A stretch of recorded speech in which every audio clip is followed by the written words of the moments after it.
Hey guys, welcome back to Meds Made Easy. My name is Tarun Verma. Today we're going to talk about Valsartan, also known as Diovan.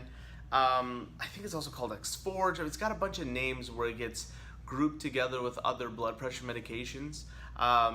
Most famously with hydrochlorothiazide. I'll talk about that briefly too, because that one's just really easy to talk about. It is used for anybody who is undergoing heart failure or hypertension.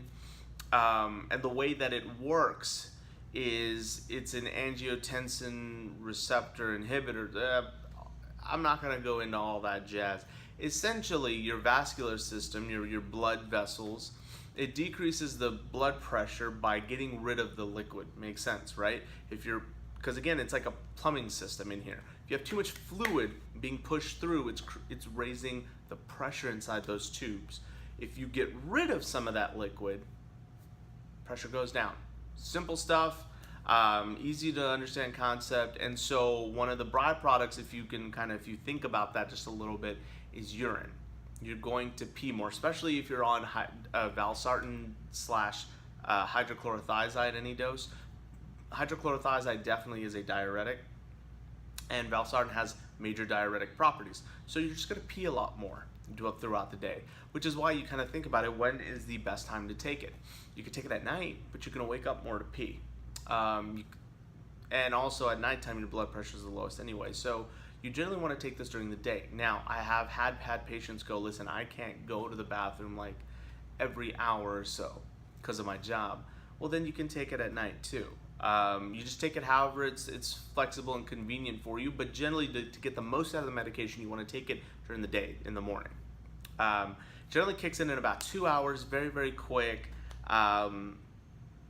Let's see here. It does go through your kidneys because, again, it's working on your kidneys to being able to push more fluid out. So you do want to make sure that your doctor knows about any sort of renal issues you might be having, or if any of your medications go through the kidneys.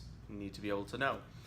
It does have a black box warning. Got to be careful about this one. Beetle Toxicity. It's a pregnancy category class D. Meaning that if you are pregnant, the minute you're pregnant, you find out you're pregnant and you're on this medication, you gotta stop taking this medication. Absolutely. There's no ifs, ands, or buts about it.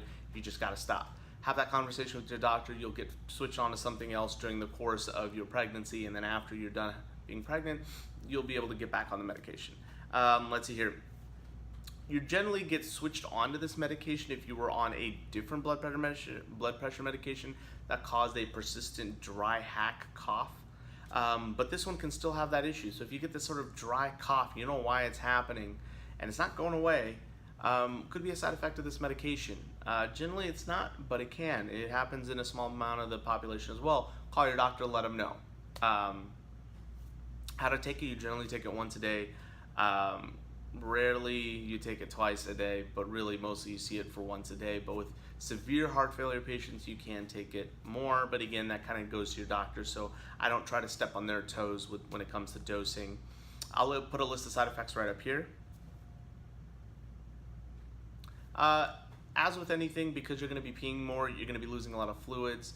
You need to make sure you put some fluids back in your body. Now, I know what you're saying, well, Tarun, the whole point is to get rid of it, right? But when you also pee, you get rid of a lot of electrolytes. So your body's going to constantly be in this state of not having enough vitamins, minerals, things like that. So you do need to make sure that you are taking multivitamins, things like that. And also you are replenishing what you're losing. So maybe not all of it, but you do keep drinking water. Don't not drink water and take this medication, and kind of do it both ways, because dehydration is a whole nother bag of not good that we don't want happening to you, okay?